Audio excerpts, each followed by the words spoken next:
நான் காவல்துறையோ போலீஸ் வேஷம் போட்டு நடிச்ச அதிக படங்கள். உங்க டிபார்ட்மெண்ட்டுக்கு காவல்துறைன்னு பேரு, நீங்களும் காவல் தான் பண்றீங்க. பணக்காரங்க செய்யற தப்புகளுக்கும் பதவியில இருக்கிறவங்க செய்யற அநியாயங்களுக்கு ஒரு காவல்துறை நினைத்தால் இந்த நாட்டில் எல்லாம் பண்ண. ஆனா காவல்துறை என்ன பண்றாங்க, ஆளுங்கட்சிக்கு சலிட்டு அடிச்சுட்டு பொதுமக்களை வாட்டி வதச்சிக்கிட்டு இருக்கீங்களே, எப்படி இருக்கும்? இவங்க யாருக்கு பயப்படுறாங்கன்னா அவங்க படிப்புக்கோ அவங்க மனசாட்சிக்கல. முத யாரு ஆளுங்கட்சியா இருக்காங்களோ அந்த வட்டம் மாவட்டம் யாரு இருந்தாலும் செலாம் போட்டு சலிட்டு அடிச்சிரு. என்ன அப்புறம் எப்படி இருக்குமா ஆட்சி? உங்களை மாதிரி மந்திரிக்கு மாமா வேலை பார்க்கிற அதிகாரிங்க இருக்கிற வரைக்கும் எத்தனை தேர்தல் வந்தாலும் இந்த நாடு உருப்படவே உருப்படாது. ஏழை கொலை செய்யப்பட்டா ஏன்னு கேட்க மாட்டீங்க. பணக்கார வீட்டு நாயை காணோம்னா அதை தேடிக்கிட்டு 10 பேர் போவீங்க. உங்க காக்கி சட்டை பணக்காரங்களுக்கு தான் காவலா நிக்குது. அதான் இன்ஸ்பெக்டர் ஒரு லேடி இன்ஸ்பெக்டர் கழுத்துல இருக்க செயினை அத்துட்டு போறாங்கன்னா சட்டம் ஒழுங்கு எந்த அளவுக்கு இருக்கு பாத்துக்கோ. சட்டம் ஒழுங்க காப்பாத்துறதா போலீஸ் ஸ்டேஷன். காப்பாத்த தவறுன இடம் போலீஸ் ஸ்டேஷனும் இல்ல, அங்கே காக்கி சட்டை போட்டவங்க போலீஸ்காரங்களும் இல்ல. இந்த நாட்டுல ஒரு பொண்ணு நடு ராத்திரியில தன்னந்தனியா பயம் இல்லாம என்னைக்கு நடமாட முடியுதோ அந்த நாள் தான் இந்தியாவுக்கு உண்மையான சுதந்திரம் கிடைச்ச நாள்னு மகாத்மா காந்தியை சொல்லி இருக்கார். அந்த சுதந்திரத்தை காப்பாற்ற முடியாத இடம் இந்த போலீஸ் ஸ்டேஷன். சரி, வேலை வாய்ப்பு கொடுத்திருக்கீங்களா? கிடையாது. வேலை உங்களுக்கு எல்லாத்துக்கும் இருக்கா? நம்ம நாட்டில் படிச்சவங்களோட படிக்காதவங்க தான் அதிகம். அந்த படிக்காதவங்களுக்கு உங்க வேலை கொடுக்கறாங்களா? கிடையாது. படிச்சவங்களுக்கே வேலை கொடுத்திருக்காங்களா? அதுவும் கிடையாது. படித்து விட்டு வேலை தேடினால் கிடைக்கவில்லை. அதனால் இன்று பல பேர் படித்து முடித்து விட்டால் போதும் என்று ஓடுகிறார்கள் வெளிநாட்டுக்கு. இப்படி இந்த நாடு இருந்த அறிவாளிகள் எத்தனை பேர்? இன்று அமெரிக்காவில் ராக்கெட்டை அனுப்புகின்ற விஞ்ஞானிகளில் பாதி பேர் இங்கிருந்து போனவர்கள் தான். இதை நான் சொல்லவில்லை, அரசை ஒத்துக்கொள்ளுகிறது. ஒரு மனிதனை அடையாளம் காட்டுவது அவன் பெயருக்கு முன்னால் போடும் இன்சியலும் பின்னால் போடும் பட்டமும் தான். முன்னால் போடும் இன்சியலால் எந்த பயனும் இல்லை என்று தன்னை எரித்துக் கொள்ள முன் வந்தார். பின்னால் போடும் பட்டத்தால் எந்தவித பிரயோஜனம் இல்லை என்று அந்த பட்டத்தை எரித்தார்.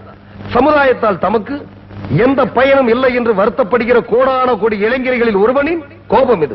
ஊழலை பத்தி நாம பேசினால் எதையும் செய்ய மாட்டார். நீங்க ஊழல்ல சிக்கினது நல்லா யாருன்னு பாருங்களேன். காமராஜரா? கிடையாது. பேரறிஞர் அண்ணாவா? கிடையாது. புரட்சி தலைவர் எம்ஜிஆரா? கிடையாது. ஊழல்ல மாட்டி ஜெயிலுக்கு போனது இவங்க 2 பேர் தான். கலைஞர் ஜெயலலிதா தூக்கி கொண்டு போய் போட்டாங்க. ஜெயலலிதா ஆட்சி இருக்கும் போது கலைஞரை போட்டாங்க, கலைஞர் ஆட்சி இருக்கும் போது ஜெயலலிதா போட்டாங்க. 2 பேரும் ஊழல் வழக்கு. ஆக அந்த நாடு 2 பேருக்கும் ஓட்டு போட்டா எப்படி இருக்குன்னு நீங்க முடிவு பண்ணுங்க. ஊழல் பண்றவங்களுக்கு நீங்க ஓட்டு போடணுமா? இப்ப சொல்லணும். என்னுடைய ரசிகர்களுக்காக சொல்ல, நீங்க மாறணும். வருது இன்னைக்கு கேப்டனின் ராணுவ ஊர்தி, கேப்டனின்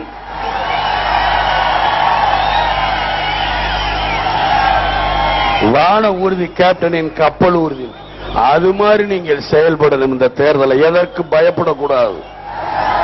யாரை கண்டு பயப்படாதீங்க. இவங்க மாதிரி கொள்ளை அடிச்சுக்கிட்டு இருக்க மாட்டேன். சொல்றேன்ல, மக்கள் பார்த்து நீங்கள் பார்த்து தேசிய முற்போக்கு திராவிட கழகத்தை உட்கார வச்சு பாருங்க. அப்புறம் எப்படி பண்ற இந்த ஆட்சி பாருங்க.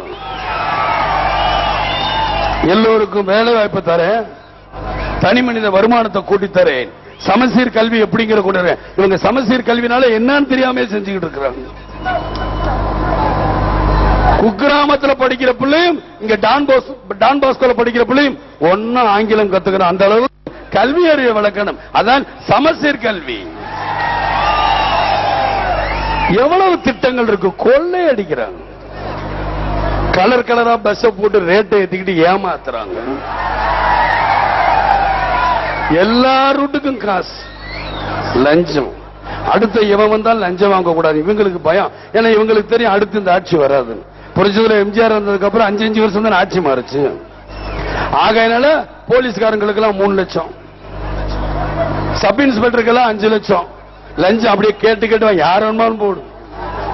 கார் டிரைவர்களுக்கு 5 லட்சம், கண்டக்டருக்கு 2 லட்சங்கிறாங்க. ஆகையினால எங்க பார்த்தாலும் வீடு பூந்து பஸ் ஏறுது. அவங்களுக்கு ஓட்ட தெரியுதோ ஓட்ட தெரியலையோ எதை வேணுமாலும் போய் அடிக்கிறாங்க. சும்மா வண்டி அடிக்கிறாங்க, எல்லா வண்டியும் அடிக்கிறாங்க. எல்லாத்திலும் லஞ்சம். இந்த உப்புக்குள்ள கையை விட்டு இருந்தா கால் விட்டு அரிச்சு போயிரும் தெரியுமா? அது மாதிரி கையை அரிச்சு போச்சு உங்க லஞ்சம் வாங்கி வாங்கி குடு குடு குடு குடு குடு குடு லஞ்சம் அரிச்சு போயிடும். ஆக லஞ்சம் இவங்களோட வாங்கி இருந்தா பரவாயில்ல, கீழ் மட்டத்து வரைக்கும் பரப்பி விட்டுட்டு போயிட்டாங்க. லஞ்சம் எங்க போனாலும் இது எங்க தீரும், எப்ப தீரும்? தீர்க்கணும். எரியிற அடுப்புக்கு முன்னாடி ஒருத்தன் கைய வச்சு படுத்து தூங்கிடுவான். எரியிற அடுப்புக்கு முன்னாடி கைய வச்சு ஒருத்தன் தூங்கிடுவான். பசியோட ஒருத்தன் தூங்க முடியுமா? தூங்க முடியாது. ஒரு மனுஷன் எந்த மூலையில செத்தாலும் அத விதின்னு ஒரே வார்த்தையில சொல்லி முடிச்சிடலாம். ஆனா அரைவயிறு கால் வயிறுன்னு பட்னி கிடந்து சாகுறான் பாருங்க, அதை மட்டும் விதின்னு சொல்ல முடியாது. ஏழைங்க கஷ்டப்படுறத ராத்திரி ஒருவேளையாவது சுடுசோறு சாப்பிடணுங்கிற காத்தான். அதுவே கஷ்டம்னா அது நிச்சயம் கடவுள் எழுதின விதி இல்ல, ஏழைங்க வாழ்க்கைய சுரண்டவே எழுதின விதி. தமிழ்நாட்டில்தான் அந்த கொடுமை. ராத்திரி சாப்பிடாமே தூங்குறாங்க. ஏன் அந்த அளவுக்கு நம்ம தமிழ்நாடு இருக்கு? இது புஸ்தகத்திலே போட்டிருக்கு, அவங்க கணக்கெடுப்புல இருக்கு. நம்ம நாட்டுல இன்னைக்கு உணவு உற்பத்தி 200 மில்லியன் டன். அதுல 200 டன்னாவது ஏழைங்களுக்கு போய் சேருதா? இல்ல. அரசியல்வாதிகளை அதிகாரிகளையும் கைக்குள்ள போட்டுக்கிட்டு நல்ல அரிசிய புழுத்த அரிசின்னு சொல்லி குறைஞ்ச விலைக்கு வாங்கிக்கிட்டு உண்மையிலேயே புழுத்து போன அரிசிய நல்ல விலைக்கு அரசாங்கத்துக்கிட்டே வித்துறாங்க. இன்னைக்கு விக்கிற விலைவாசியில 3 நேரம் சாப்பிடுறோம், 2 நேரம் சாப்பிடுறான், 2 நேரம் சாப்பிடுறோம், ஒரு நேரம் சாப்பிடுறான், அரை நேரத்துக்கு வந்துட்டான், அரை நேரம் சாப்பிட ஒண்ணுமே சாப்பிட பச்சை தண்ணியும் இடுப்புல ஈர துணியும் கட்டிக்கிட்டு போய்கிட்டு இருக்கிறான். அதான் இந்த நிலைமையோட ஆட்சி, இவங்களுடைய ஆட்சியின் அவல நிலை. கத்திரிக்காய் என்ன விலைப்பா? 8 ரூபாய் கிலோ. கொஞ்சம் குறைக்க கூடாதா? லாரி வாடகை ஏறி போச்சு, டீசல் விலை ஏறி போச்சு, இதே நாங்க உருவி கொண்டாந்து வச்சிருக்கோம். வராதவங்க வந்திருக்கீங்க. மனுஷனுக்கு அத்தியாவசியமான பொருட்கள்லாம் இருக்குல்ல, அரிசி பருப்பு எண்ணெய் தேங்காய், இதெல்லாம் விசாரிக்கலாம் வாங்க. தேங்காய் என்ன விலைப்பா? 8 ரூபாய் டசனுக்கா? மூஞ்சிய பாரு, சூட்டும் கோட்டும். போயா, நீங்க அள்ளி கொடுக்கறதா நினைக்கிறீங்க? இல்ல, கிள்ளித்தான் கொடுக்கறீங்க. நீங்க கொடுக்கற சம்பளம் 10 நாள் தான் வரும். அதுக்கப்புறம் அவனவன் குழந்தைக்கு பால் வாங்கணும், மருந்து வாங்கணும், பள்ளிக்கூடத்துக்கு பணம் கட்டணும். எல்கேஜி 1வது சேர்க்கணும்னா 5000 ரூபாய் நன்கொடையும் 5000 ரூபாய் ஃபீஸும் கட்டணும். இதுல புத்தகத்துக்கு வேற 1500 ரூபாய் கொடுக்கணும். கொடுக்கிற சம்பளம் இப்படி 10ம் பத்தாம வாழ்ந்துகிட்டு இருந்தா தொழிலாளிகளுக்கு முதலாளி மேல எப்படி பாசம் வரும்? 5 தடவை முதலமைச்சர் பெருமையா சொல்றீங்களே, 5 தடவை என்ன பண்ணீங்க மக்களுக்கு? போன தடவை இதே இடத்துலதான் பிறந்த நாள் கொண்டாடுங்க. என்ன சொன்னீங்க? அன்னைக்கு இளைஞர் தமிழருக்காக குரல் கொடுத்தீங்களா? அன்னைக்கு விலைவாசிக்காக குரல் கொடுத்தீங்களா? மதவாத சக்தி 1000 ஓட்டு போட்டுறாதீங்க, எங்களுக்கே ஓட்டு போடுங்க. இதுதான் உங்க பிறந்த நாள் வாழ்த்துக்களா? எப்பவுமே ஆட்சியில் இருக்கணும் தான் நினைக்கிறீங்க. மக்களை நல்வழி கொண்டு வர நினைச்சிருக்கீங்களா? என்னைக்காவது மக்களுக்கு ஒரு நல்ல திட்டங்கள் போட்டிருக்கீங்களா? கவர்ச்சி திட்டங்களை தான் போட்டிருக்கீங்க, வளர்ச்சி திட்டங்கள் போடவே கிடையாது. வீடு புகுந்து ரேஷன் பொருட்கள் வரும் இன்னும் எல்லாரும் கிண்டல் அடிச்சுக்கிறே. இத்தனை நாளுக்கு ஒரு தடவை ரேஷன் கடையில வரும்னு சொல்றீங்க, அத்தனை நாளைக்கு ஒரு தடவை வீட்டுல போய் போட்டா என்ன?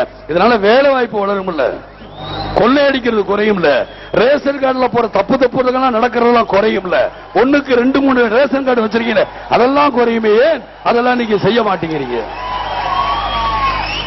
அதைத்தான் நான் சொல்றேன், ரேஷன் பொருட்கள் உங்க வீடு தேடி வந்து சேரும். திட்டங்கள் நிறைய இருக்கு, செயல்படுத்த மாட்டேங்கிறாங்க. கிராமந்தோறும் நான் சொன்னேன், பெண்களால பாத்ரூம் போட நான் பாத்ரூம் கட்டித்தரேன். அந்த திட்டம் மத்திய அரசுல இருக்கு, இவங்க கிடப்புல போட்டிருக்காங்க, கிடப்புலயே போட்டிருக்காங்க. இளைஞர்களுக்கு வேலை வாய்ப்புக்கு மத்திய அரசு சட்டம் இருக்கு. பணத்தை இவங்க என்ன பண்ணாங்க? இதுவரைக்கும் திட்டங்கள் கிடையாது. எதிர்கால இந்தியா இளைஞர்கள் கையில், இளைஞர்கள் எல்லாம் வறுமையின் கையில். பட்டம் வாங்கின இளைஞர் பட்டமரமாக நிற்பதான் மிச்சம். நானாவது நம்ம இளைஞர்களுக்கு கம்ப்யூட்டர் கத்துக்கணும், ஆட்டோ கொடுக்கணும், வேலை வாய்ப்பு கொடுக்கணுங்கிறேன்.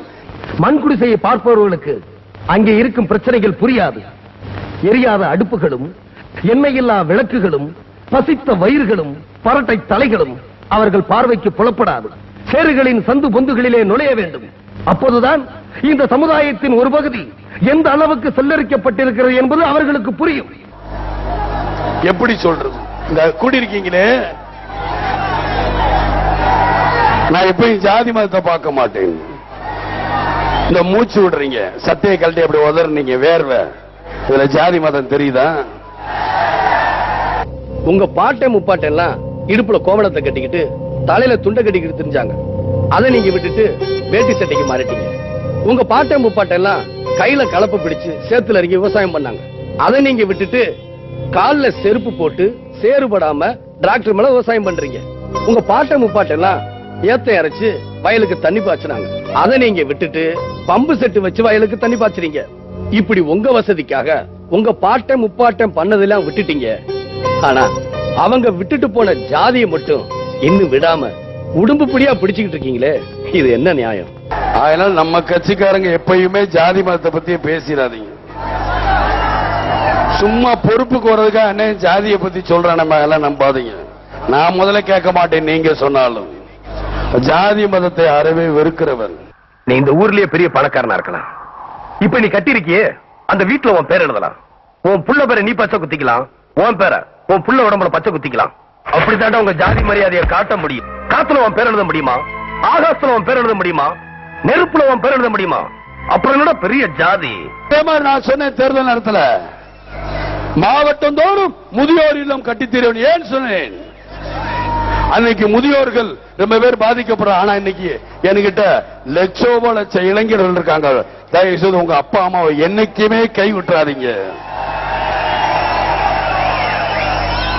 பெற்ற பிள்ளைகள் இருந்தால், இல்ல இந்த பெற்ற பிள்ளைகள் ஃபாரின் போயிட்டு கவனிக்க முடியாம இருந்தால் அவங்களுக்காக முதியோர் இல்லம் கட்டலாம், தப்பு கிடையாது. நீங்க விடாதீங்க உங்க பெத்த தாய் தப்பன, அதான் தெய்வம். அதை கும்பிடு, வேற எதையும் கும்பிடாத. கும்பிடுறேன் சாமி. வயசான காலத்துல கஷ்டப்பட்டு உழுதுகிட்டு இருக்கீங்களே, பெத்ததுல என்னாச்சு? பெத்த பிள்ளைங்க எல்லாம் பொண்டாட்டியே தஞ்சம்னு போயிருச்சுங்க. இந்த வயசான காலத்துல வாங்கி திங்கவோ, உழைக்காம உக்காந்து திங்கவோ மனசு ஒப்பலைங்க. அதுதானுங்க.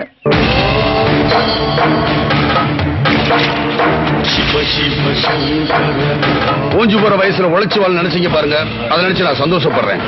என் மண்ணுல இப்படிப்பட்டவங்க இருக்காங்கறத நினைச்சு நான் ரொம்ப பெருமைப்படுறேன். பொண்ணு சும்மா இருந்தா கூட மண்ணு சும்மா இருக்க கூட நினைச்சீங்களே, உங்களுக்கு மகனா இருக்குன்னு ஆசைப்படுறேன். கவலைப்படாதீங்க, உங்களுக்கு எது வேணுமோ நான் செஞ்சு தரேன். ஏன் பெண்கள் எல்லாம் நான் சக்தி சக்தின்னு சொல்றேன்? 2 குலதெய்வத்தை கும்பிடுறாங்க அவங்கதான். புகுந்த வீட்டுல ஒரு குலதெய்வம், பிறந்த வீட்டுல ஒரு குலதெய்வம், ரெண்டையும் கும்பிடுறது அவங்கதான். பிறந்த வீட்டுல ஒரு குலதெய்வத்தை கும்பிடுவாங்க, புகுந்த வீட்டுல வந்தோன்னா புருஷங்காரர் என்ன குலதெய்வத்தை கும்பிடுவாரோ அதை கும்பிடுவாங்க. அதனாலதான் அவங்களை சக்தி சக்திங்க. பெண்களும் நம்ம ஒத்து போகணும், அதையும் நான் சொல்றேன். ஏன் இன்னைக்கு நீங்க சொல்றீங்க மேடையில் அந்நிய பக்கத்துல, ஏன் சொல்றீங்க? நான் வேணாங்கிறேன். எனக்கும் என் மனைவிக்குள்ள ஒரு இதுவும் கிடையாது, எந்த வித்தியாசம். நான் பெரிய ஆம்பளை, நான் வச்சுதான் சொல்றேன் நடிகை, நீ என்ன சொல்றா ஓ அப்படிலாம் சொல்ல மாட்டேன். கேட்டுக்கிறணும் அவங்க என்ன சொல்றாங்க, நம்ம என்ன சொல்றோம், நல்லது கெட்டதை பகிர்ந்துக்கிறணும். மேடுபுள்ள நிறைஞ்சதுதான் வாழ்க்கை பாதை. அதுல பயணம் செய்யணும்னா ஒருத்தர் புரிஞ்சு நடந்துக்கணும். அப்பதான் இல்வாழ்க்கை இன்ப வாழ்க்கை அமையும். ஒரு நாள் ஒரு பொழுதாவது நிச்சயமாக எனக்காக இந்த நாடு விடியும். அது வரைக்கும் நான் காத்துக்கிட்டு இருப்பேன், என் மக்களை காப்பாற்றுவேன். நீங்க எதனாலும் விலை கொடுத்து வாங்கலாம், ஆனால் விஜயகாந்த் கிட்ட இருக்கிற தைரியத்தை மாத்திரம் உங்களால் விலை கொடுத்து வாங்க முடியும். நிச்சயமாக என்னால் இந்த நாடை நல்லபடியாக வச்சிருக்க முடியும். கல்வி சிறப்பு குழந்தைகள்